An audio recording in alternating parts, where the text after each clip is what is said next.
Assalamualaikum, anda sedang menonton Sekilas Fakta 10 Oktober 2023 bersama saya Nur Syah Mama Amin.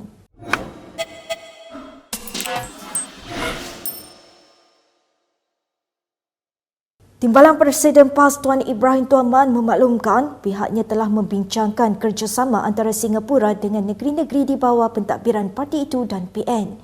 Menurutnya, perkara itu disentuh ketika menerima kunjungan hormat Menteri Pembangunan Negara Singapura Desmond Lee.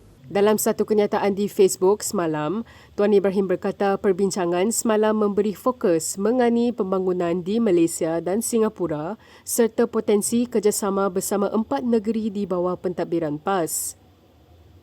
Tuan Ibrahim yang juga bekas Menteri Alam Sekitar dan Air berkata dia juga mengambil kesempatan mengalu-alukan Singapura untuk melabur di Malaysia dalam industri yang berpotensi seperti industri nadir bumi. Di samping itu, Tuan Ibrahim memaklumkan mereka juga sempat bertukar pandangan berkenaan dengan pelaksanaan gaji progresif yang telah pun dilaksanakan di Singapura. Sementara itu, PAS turut menyatakan kebersamaan dengan kerajaan Malaysia dalam mengecam kekejaman Israel terhadap umat Islam di Palestin. Peguam Utama Najib Razak hari ini mempertikaikan kerelevanan keterangan penganalisis jejak wang Bank Negara Malaysia berhubung pengakuan saksi itu di mahkamah sebagai bukan pakar. Peguam Bela Muhammad Syafiq Abdullah memaklumkan adalah lebih baik mereka mengemukakan secara lisan tentang kerelevanan laporan jejak wang kes rasuah 1MDB dan keterangan keseluruhan saksi pendakwaan ke-47 Adam Arif Muhammad Ruslan. Syafiq yang berhujah di hadapan Hakim Colin Lawrence Sequira yang membicarakan kes rasuah 2.28 bilion ringgit 1MDB terhadap Najib berkata dia tertanya-tanya sama ada keterangan saksi itu boleh diterima berdasarkan pengakuannya bahawa dia bukan saksi pakar.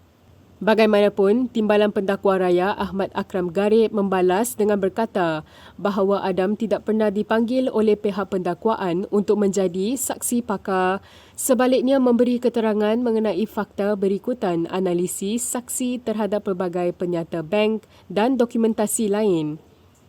Akram berhujah kegagalan untuk menyoal balas adalah sama dengan menerima keterangan Adam oleh pasukan Peguam Najib. Sequira kemudiannya mengingatkan pasukan pembelaan bahawa mereka boleh membangkitkan isu yang sama semasa penghujahan lisan pada akhir kes pendakwaan dan Peguam Najib perlu meneruskan sahaja dengan pemeriksaan balas terhadap Adam. Selepas berhenti seketika, Syafiq menyambung semula pemeriksaan balas terhadap Adam. Baik, berita seterusnya. Ketua Audit Negara Wan Suraya Wan Muhammad Razzi memberi jaminan bahawa peningkatan hutan negara bukanlah sesuatu yang perlu dibimbangkan. Laporan Ketua Audit Negara 2022 mendedahkan bahawa hutan negara telah meningkat sebanyak 10.2% dari 2021 hingga 2022. Wan Suraya yang ditemui di Parlimen menegaskan bahawa penyata kewangan adalah stabil, malah jauh lebih baik berbanding tahun lepas. Menurut laporan yang diterbitkan hari ini, hutang negara meningkat daripada 979.814 bilion ringgit pada 2021 kepada 1.079 trilion ringgit.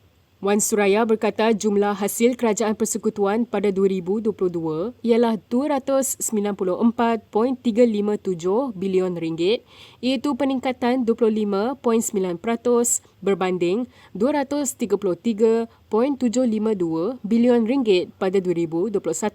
Defisit kerajaan persekutuan pada 2022 direkodkan pada 99.482 bilion ringgit atau 5.6% kepada KDNK. Laporan Ketua Audit Negara dibentangkan di Parlimen hari ini selepas mendapat perkenan yang di-Pertuan Agong pada 26 September lepas. Majlis Agama Islam Selangor MAIS menyelar kenyataan pendakwa bebas Ahmad Dusuki Abdul Rani yang menuduh mereka berbohong berhubung isu penarikan balik tauliah mengajarnya di negeri itu. MAIS dalam satu kenyataan menjelaskan bahawa larangan aktivis politik sebagai pemegang tauliah tidak terhad kepada individu yang memegang jawatan dalam parti politik. Menurut MAIS, larangan itu merangkumi mereka yang menjalankan apa-apa aktiviti yang secara jelas mengajak dan mempengaruhi masyarakat untuk menyokong atau memihak kepada parti politik tertentu. Di samping secara terbuka sehingga melahirkan sikap fanatik terhadap sesuatu parti politik serta berpuak-puak di kalangan masyarakat Islam.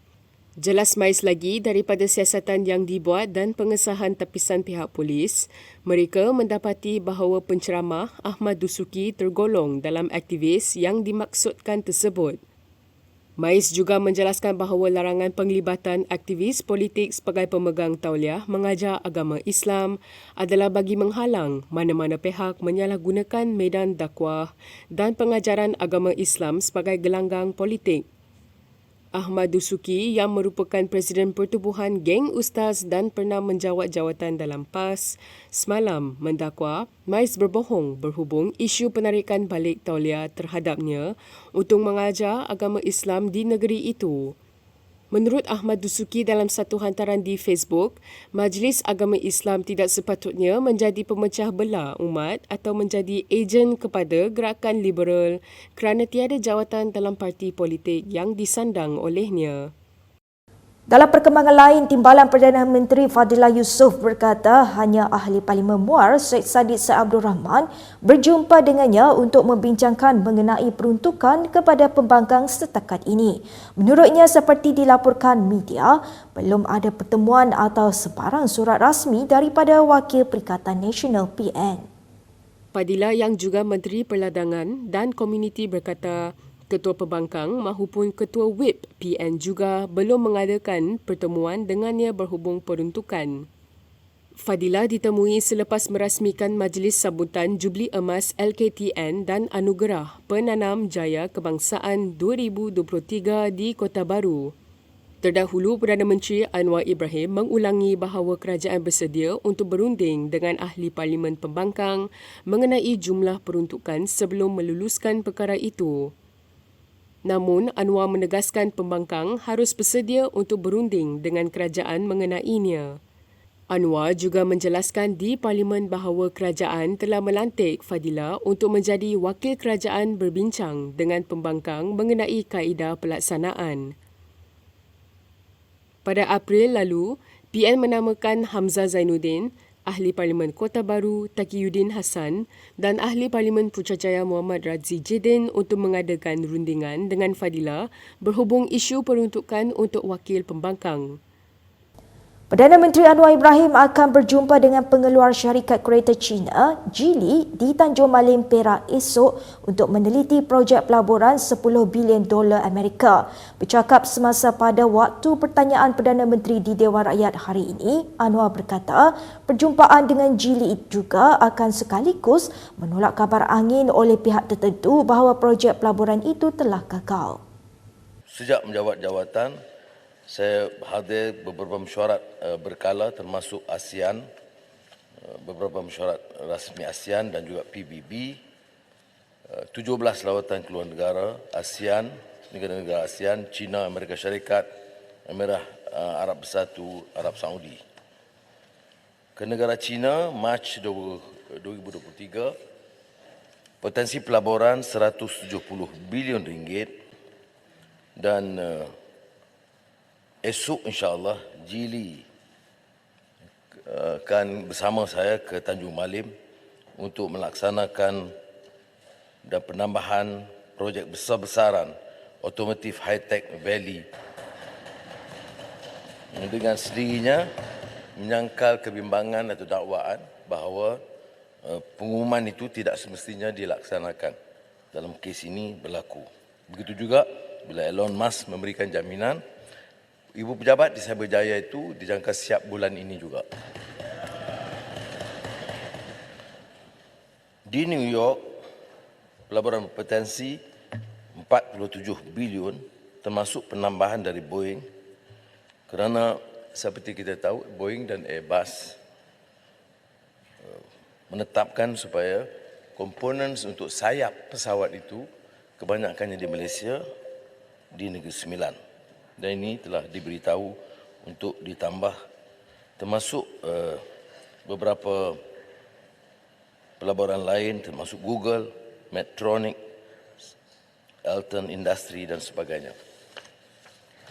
Yang terakhir UAE, saya ringkaskan, ini suatu perkembangan sangat baik kerana dalam lawatan itu kita mendapat komitmen daripada Yang Mulia Syekh Muhammad bin Zayed Al Nahyan, Presiden UAE, dan terus dalam pertemuan itu juga telah bersetuju untuk melabur dengan kerjasama Abu Dhabi Future Energy Company, PJSC, Masdar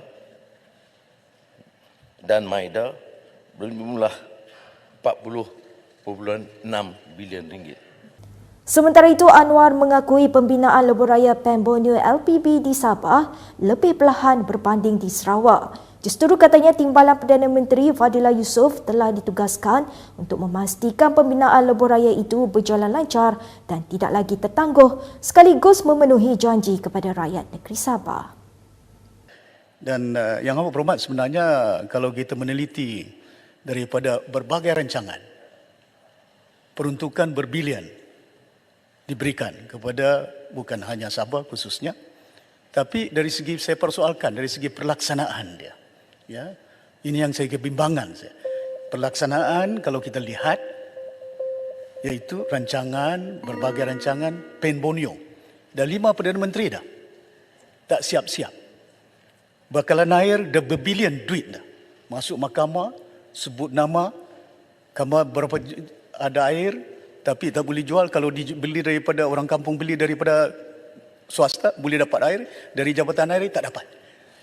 Apa langkah-langkah untuk memastikan supaya ketirisan ini dapat diatasi oleh pihak kerajaan pusat untuk membolehkan supaya rancangan demi rancangan pelaksanaan dia tidak terbantu, ketirisan dia, keuangan.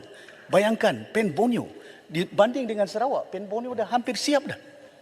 Dah siap dah. Tapi di Sabah ni 5 Perdana Menteri dah. Okey. Dan perkara ini saya bimbang. Ini kena Yang Amat Berhormat pun nyatakan tentang bagaimana untuk mengatasi bukan hanya pembangunan dapat kita percepatkan, khususnya asas. Tapi di samping itu juga dari segi ketirisan, penyalahgunaan. Dah banyak kes dah, jabatan air beratus juta di jabatan, tak pernah berlaku di dunia. Tapi apa tindakan pihak kerajaan yang 100 lebih juta duit? Kemana duit ni? Baik. Terima kasih banyak. Terima kasih. Terima kasih. Sempurna, saya sebenarnya setuju. Kalau kita lihat PAN Borneo, Sarawak tu hampir siap. Sabah itu amat perlahan. Di antara tugas TPM2 adalah untuk menyegerakan. Dan saya beritahu Kementerian Kewangan malahkan setuju untuk fast track. Asalkan ada proses pre-queue, tender, maka kita lakukan fast track. Terutama di kawasan Sabah. Saya tepat kerana PAN Borneo ini dah 10 tahun ya, tertangguh. Dan peruntukan ada. Jadi oleh kerana kita ada janji kepada rakyat Sabah dan Sarawak, tidak ada alasan untuk kita lengahkan. Malah dalam kembara Kebahagiaan Yang Maha Mulia Yang di-Pertuan Agong, hal ini dibangkitkan. Tiap kali dia berhenti di mana-mana pusat, itu soal ditanya. Pertama, soal PAN Borneo lebih bermasalah di Sabah. Keduanya jalan-jalan yang teruk. Kadang-kadang peruntukan disampaikan tetapi kelewatan dalam pelaksanaan. Masalah bekalan air, masih ada perundingan khas dengan Ketua Menteri untuk menangani masalah ini kerana di beberapa tempat, ya, termasuk Kota Kinabalu, Tuaran dan lain-lain, itu menghadapi masalah yang agak serius. Dan insya-Allah dalam beberapa aspek kita boleh umumkan, saya akan umumkan hari Jumaat, insya-Allah. Tetapi dari sudut ketirisan, saya setuju. Maknanya kita kena tegas dan saya minta semua agensi penguatkuasa supaya jangan tolak ansur, pastikan jangan ada lagi kebocoran dan ketirisan. Terima kasih. Baik, terima kasih. Baik, berikut beberapa lagi ringkasan berita untuk hari ini.